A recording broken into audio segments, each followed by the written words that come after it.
Why are recent terror attacks in France causing tensions with the Muslim community? Hello, I'm Arnold Naidu, and this is The Heat.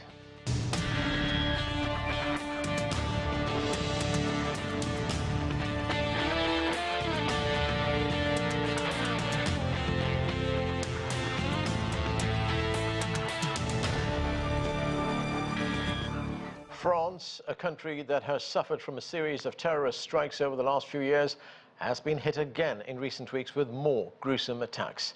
A teacher was beheaded outside his school in suburban Paris after showing cartoons of the Prophet Mohammed to his students. And 3 people were also killed after a knife attack in the southern French city of Nice. French President Emmanuel Macron has spoken out strongly against the attacks and has pledged to crack down on radical Islam. But he's being rebuked by the Muslim community, who feel alienated by his response and for comments he's made about Islam. All of this is causing lots of debate inside France and in the broader Muslim world. Joining me now is Joav Toker. He is an assistant professor at the American Graduate School in Paris. Also joining us via Skype from Paris is Yasser Louati. He is a Muslim activist and head of the Justice and Liberties for All Committee. With us too from London is Mohammed Shafiq. He is chief executive of the Ramadan Foundation. And from Miami, we're joined by Remy Pierre. He is a senior partner at Mbelli Advisory and Research Associate at the University of Miami. Thank you, everyone, for being with us. Joav Toker, let me start with you. As I said, France has been hit again by terror attacks. We have that teacher who was beheaded, and then 3 people killed at a church in Nice. These attacks are being blamed on disaffiliated terrorists, lone wolves, if you like. They've been described as Islamist terror attacks. What has been the response of the French public? What kind of public sentiment is there in France right now over these attacks?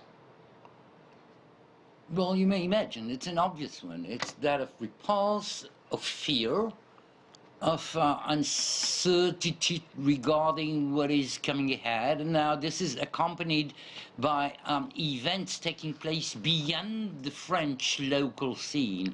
And this is, of course, a reference to what you already mentioned in your introduction regarding the resistance and the hostility in the Arab Muslim world worldwide regarding some of the propositions and analysis that President Macron had initiated.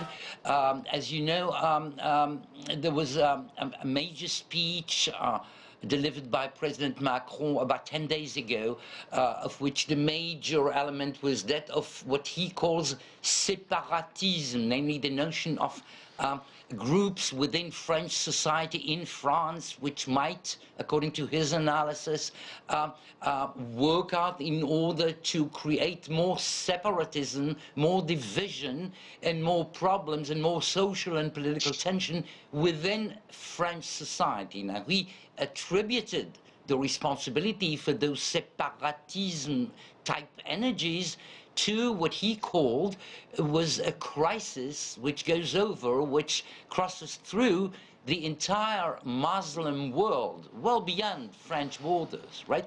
This, of course, according a lot of resistance in Arab countries and Muslim countries and French Muslim and non-Muslim French intellectuals and political, etc. Right. Namely, we are here in an agglomeration of controversies, both in terms of politics, of theology, of social work, and of police-type anti-terrorism efforts. Yasser Louati, President Macron has been assuring France that he will be tough on terrorism. Here is some of what he had to say. We know what needs to be done. We know. And so our fellow citizens expect actions. These actions will be stepped up. As you have seen in recent days, several dozen concrete actions launched against associations, also against individuals who have a radical Islamist project. That is to say, an ideology of destruction of the Republic. So, Yasser Louati, here we have President Macron saying that he is trying to protect France. Why are Muslims in France and in other parts of the world so angry with him? No, Muslims actually are not angry. They are questioning a failed policy of the past 40 years. counterterrorism based on repression alone and singling out Muslims has failed for 40 years. And I'm not speaking on my own. I'm quoting to you domestic intelligence. In 2014, a report was sent to the previous administration saying this model of repression alone and singling out communities is a complete failure. We needed to change it. As for Emmanuel Macron, speaking and trying to reassure the French, which means one of us being myself, he's not reassuring us because first, he makes no connection between France's disastrous foreign policy. For example, some years ago, after the Bataclan attacks, France went and bombed a hospital in Bambij in Syria. How is that fighting terrorism? As for the so-called radical Islam, I ask you, sir, what I ask on multiple other outlets, how is radical Islam being defined? And the fact that nobody is defining radicalization, nobody is defining what is radical Islam, they can potentially attack any other Muslim. And we saw it, for example, during the state of emergency. Over 4,000 raids were carried brutally, violently, with humiliation, ransacking homes, mosques, and businesses. And as the ombudsman in France said, 99% of those raids targeted Muslims. But in return, 0.16% of those raids led to an investigation on terror charges. So what Emmanuel Macron is doing right now is just flexing his muscles, but doing again what failed. After each terrorist attack, he says, we stand united, the fine print being Muslims are not included, and then we are going to ramp up repression. It's not working, and if the French government failed to prevent these attacks, they should not be using Muslims as a scapegoat to justify or to divert public scrutiny for 40 years, I mentioned 40 years of counter-terrorism failures. Remy Pierre, what do you make of what you've just heard, that these attacks are not happening really in isolation? We need to look at the broader context in which they take place, and French foreign policy has a lot to do with what we're seeing. Well, French foreign policy is one determinant of it, but there's many others. I mean, if we want to take just a step back to understand the context here, you have a distinction in terms of an identity crisis with an ethnic identity school that says that identity is based on religion, races, languages, and others, and a civic identity concept, which is that the identity of a person is based on the construction of a society. So let's mean what that means here. In a case of France, the idea is that whatever is your religion, the building of a French identity is on your capacity to, let's say, agree on a series of values, whether it is freedom of speech, whether it is a series of laws by Congress, the building of an identity through a state. And that actually opposes some perception from different integrist and extremist groups, whether they're Muslim or others, but actually believe that their identity is based much more on religious belief or races or culture than it is on being part of a communal social contract, which is the one defended by presidents in France. Of all else, you don't see much of a difference between Emmanuel Macron to François Hollande or Nicolas Sarkozy on this discourse. It is the belief that France is built on the separation between religion and the state, on the fact that laws should be passed, without integrating elements of ethnic identity, much like Frantz Fanon's idea of identity is, but really should actually protect the freedom of speech and the capacity to express yourself in the society. And that's where you're seeing the clash, not only in terms of right. short terms and a series of attacks in France, but also internationally on relation with other countries. Yeah, Remy Pierre, President Macron has been very clear. He wants to make one clear distinction. He said in a letter to the Financial Times, and I'm quoting here, France is fighting against Islamic separatism, never Islam. What do you make of that distinction he's making? How important is it? Well, that distinction is fundamental, indeed. I don't know if the question was for me, but indeed, it's not a war on Islam. It's actually a war on separatism, on the capacity, on the fact that some groups of population do not abide by, as I was saying, the social contract of building a society together, but rather would create their separated, structure based on ethnic or religious or different elements. It's not a war on Islam. It's, again, this war on separatism. As much as Charlie Hebdo, if we go back to history, was not a journal that attacks Islam specifically as a religion. There's actually many more covers against Catholicism or Judaism or others. Okay. It is a fact that religion should not have the central piece of building this French society. All right, Mohammed Shafiq, I know you want to respond to that. Go ahead. Well, absolutely, and that's a waffle that we hear from the previous contributor. There's three things that we've got to focus on here. One, that terrorism and political violence is unacceptable in any circumstances. And we've got to be very clear of that. The Muslim community here in Europe and around the world are very clear about that. It's an affront to our faith that people use our faith to make political points by using violence. I think that's very clear, and we've been consistent against that. The second thing is what a colleague said about the separatism. Now, the separatism has been created in France, not by the Muslims or the Jews, but actually because successive French governments have allowed poverty, deprivation, unemployment, to go unchecked when it comes to minority communities. And it's in those communities that you get opportunists who will try to brainwash people into using violence. And so, yeah, let's shine a light on that terrorism.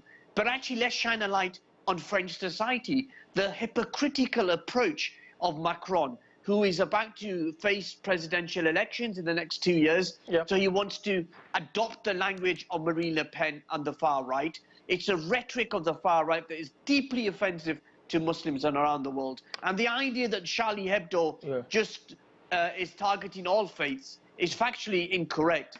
The majority of innuendo and hate that is directed towards the Muslim community from Charlie Hebdo is self-evident. And if we want to bring people together, we've got to respect religion and have an opportunity to criticize and challenge. Yeah, but this ridicule and attacking the pillars of our faith is deeply offensive. And finally, this point: if Macron wants to deal with terrorism, he will see the Muslim community as an ally. But if he wants to eradicate Islam, scrap halal meat, if he wants to stop us from, living our lives the way we want to in a liberal democracy, then he's got a fight on his hand, and I know democracy and liberalism will win. Rémi Pierre, go ahead. Yeah, I'm just very quickly on one point. I mean, I would actually agree with a former panelist saying that Charlie Hebdo is disrespectful on many levels, and maybe over the last few years it's been more, targeting in terms of drawings on the Muslim faith. But if you look over our last 15 years, he's been attacking basically all different religions, because it's actually the follow-up of a French political satire tradition that actually attacks any kind of people that believe that they're above the law and society. I'm not a defendant of Charlie Hebdo by any means, but the idea here is that the reinforcing of French identity towards a separation of state and religion actually doesn't face one specific religion. Recent history has made it that the Muslim religion is much more under the scrutiny right now, but that's definitely not an attack on specific religion. Joav, Toker, what do you make of this? France has a large Muslim population, about 10% of its population. As we just heard from Mohammed Shafiq, poverty, deprivation, unemployment has a lot to do with what we are seeing right now. We also look at the criminal justice system in France. About 70% of those people who are in prison identify as Muslims. Are Muslims being targeted in France? Well, no, Muslims are not targeted in France as sort of a basic statement which policies do follow. Now, one should be very careful in contextualizing these different statistical elements. It is, of course, true that there are large portions of French society, of which Muslims make a significant part, who actually, socio-economically speaking, are living in worse conditions than other majority parts of the population. Part of it is indeed due to the colonial legacy of France, to a century and more of rule over and North African and Saharan African and West African countries, and the painful decolonization process, including practically a civil war, which France had gone through with Algeria. This happened 60 and more years ago, but it still is a very bitter element in the history of France and in the way the French look at themselves. But from there to bridge over an argument which claims that there is some kind of basic hostility within the French political, mental, intellectual, social system against Muslim is really almost sort of a propaganda element. Yeah. Because, and President Macron, by the way, whom I'm not defending per se, repeated that several times, indeed in the document he sent to Financial Times in a 1-hour interview about a week ago with Al Jazeera, which is widely watched in the Arab Muslim world. Okay. In which he explained, I think, rather brilliantly, the separation between what is the fight against terrorism and the part of radical Muslim propaganda, using minority groups and using discrimination elements in order to indoctrinate violent actions, and the border is all right, Joav. Okay, I want to just one moment, Mohammed. We'll get to you in a moment. I just want to go to Yasser Louati. Yasser, what do you make of what you've just heard? Well, I could barely hear him, but you know, first we have to make sure that we get things straight. Let's look at the facts. When we speak about separatism, you don't see in France not a single Muslim organization or activist or imam calling for separatism from the French Republic. As a matter of fact, a study of 2018 showed that Muslims themselves trust the French Republic and French institutions. It was also doubled down by the European Commission's Fundamental Rights Agency, saying that despite systemic discrimination, Muslims trust the French Republic and want to be law-abiding citizens. Now, speaking of separatism, Emmanuel Macron does not speak of the separatists of class who don't pay 100 billion euros of taxes per year, the racial separatists, white supremacists who have training camps all around the country to fight for the upcoming civil war, the geographical separatism of the rich all across France. You have cities who refuse to welcome working class families. And now, to speaking of that, I'm going to quote to you the former Prime Minister, Manuel Valls, who spoke of a social apartheid. So Emmanuel Macron cannot notice what's going on in France following decades of failed social policies in France and then hold Muslims responsible for it. As for discrimination regarding Muslims, let's take out the facts. If you are a Muslim woman wearing a headscarf in France, you have a 1% chance of getting a job. If you are just a Muslim, visible or not, because you have a Muslim name, you are 5 times more likely of facing job discrimination. If you are an Arab or black youngster in France, you are 20 times more likely of facing racial profiling by the police. And on top of it, Emmanuel Macron dares to speak of freedom of expression. He just called the Financial Times to have an article taken down because it was critical of his policies.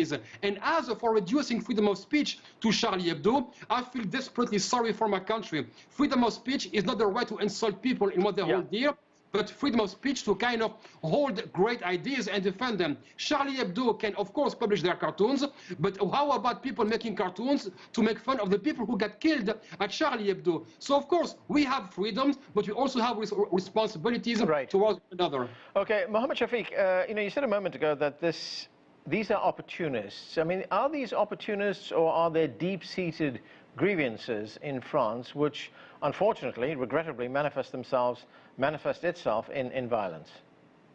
Yeah, I mean, look, Yasser was absolutely right. I mean, you look at that separation, you look at successive governments. It's the same situation here in the United Kingdom, where successive governments have ignored the poverty, the deprivation, the unemployment, the fact that there is a huge gap between the rich and the poor in our societies. And when you have those, you have that environment, people are very, people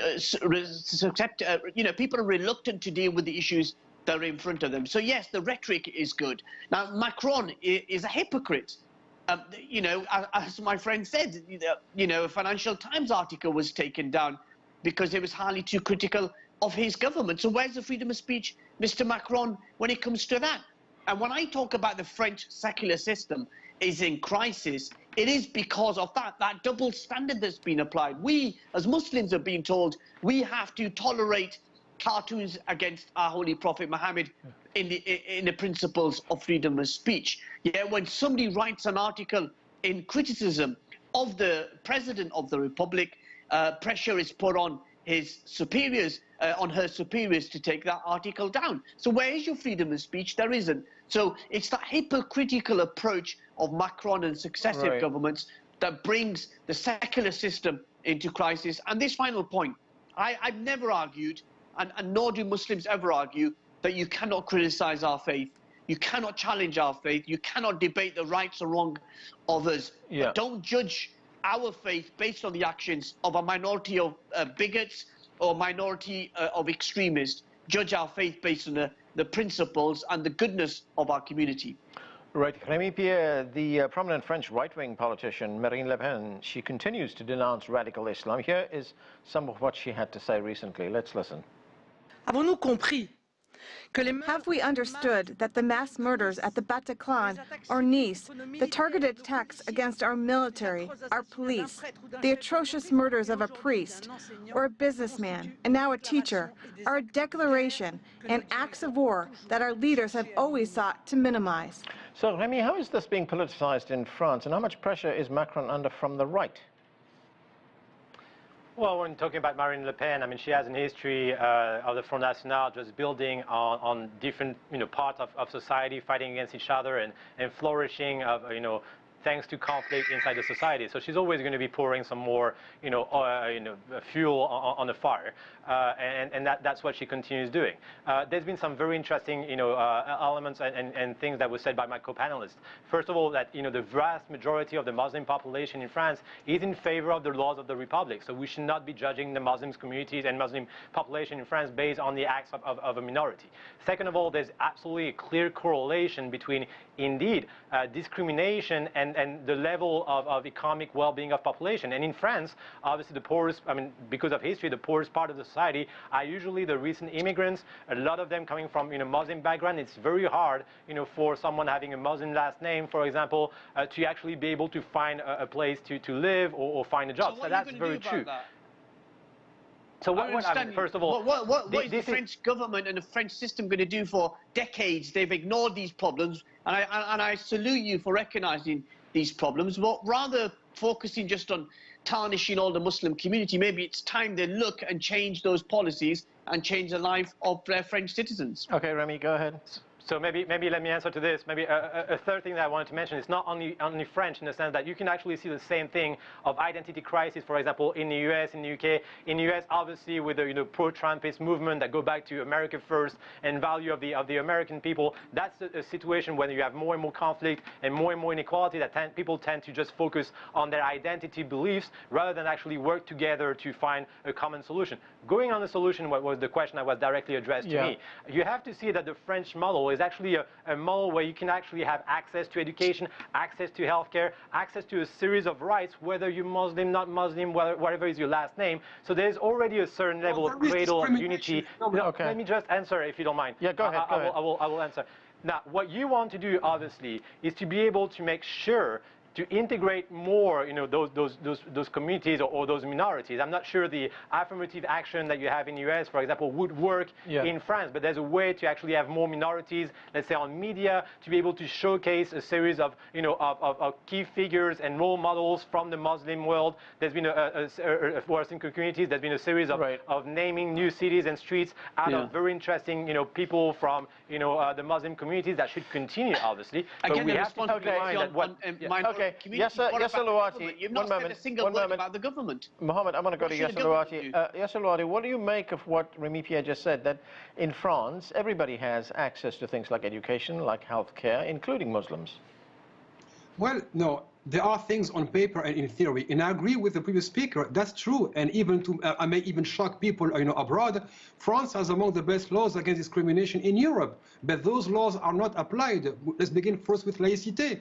From the beginning, when it was passed in 1905, it was applied on the continental France, but not in Algeria, in order for the French state to control Islam and Muslims in the colonies, even though Algeria was a department. Today, we see Emmanuel Macron seeking more powers to go around laïcité and have his say, and actually de facto they're already doing it, nominating Muslim representatives, what goes on in organizations and how mosques should be managed, and this is happening today. What he wants is to make that completely legal, because today that could be challenged in the court of law. As for the anti-discriminatory laws, they are not applied. And if we speak about schools, we have to be honest. School zoning in France is much more in favor of the upscale neighborhoods than about the so-called banlieue. And we cannot say, well, everybody has a chance when the game is rigged. And anytime minorities get a chance to move up one notch, the rules of the games are changed again to keep everybody in the status quo.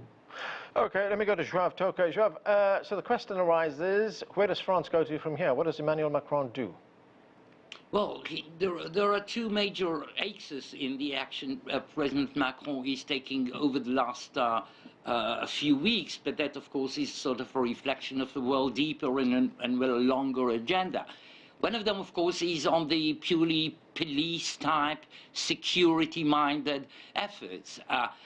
In this sense, he is trying to associate, trying and succeeding, seemingly, to associate the other leaders of the European community. There was just over the last 24 hours further consultations with German and Austrian chancellors in order to reinforce what the Europeans call the external borders of the EU, which is not to say that something would be hurt in terms of the free movement of persons and goods within the EU, but the external borders would be further reinforced in order to master in a more sufficient way what is also a highly problematic issue, which is the potential relation between migration, between asylum seekers and eventual terrorists. This is also highly explosive in France and elsewhere. Like, should you harshen on asylum policies, because we just know empirically by experience that a large number of those who actually did commit terrorist acts, which actually took place, right, were either asylum seekers or just succeeded in getting into Europe, not only France, also Italy and Spain and Portugal and Austria and Germany, due to the illegal migration channels. Okay. And the second extension, the second dimension of his policy is indeed on the international scene.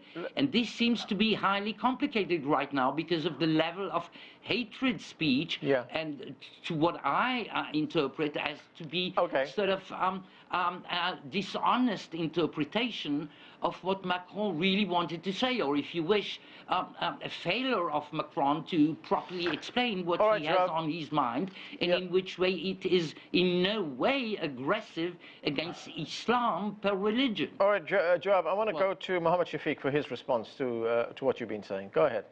Well, I mean, once again, when we talk about the issue of integration, it's conversations about what minority communities are going to do.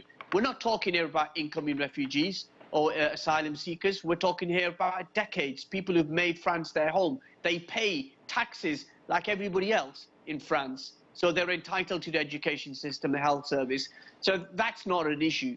What this government hasn't been able to do, the French government under Macron, has been able to set out what their plans are. How are they going to tackle that deprivation? How are they going to upskill people? How are they going to talk about the systematic racism that exists within the chattering classes, the upper classes within France? How are they going to make France a more equal society? There was nothing from Macron on that. There was nothing. There was more demonization, adopting the language of the far right, telling minorities, including Muslims, what to think, what to say, how to eat their food, how to practice their faith.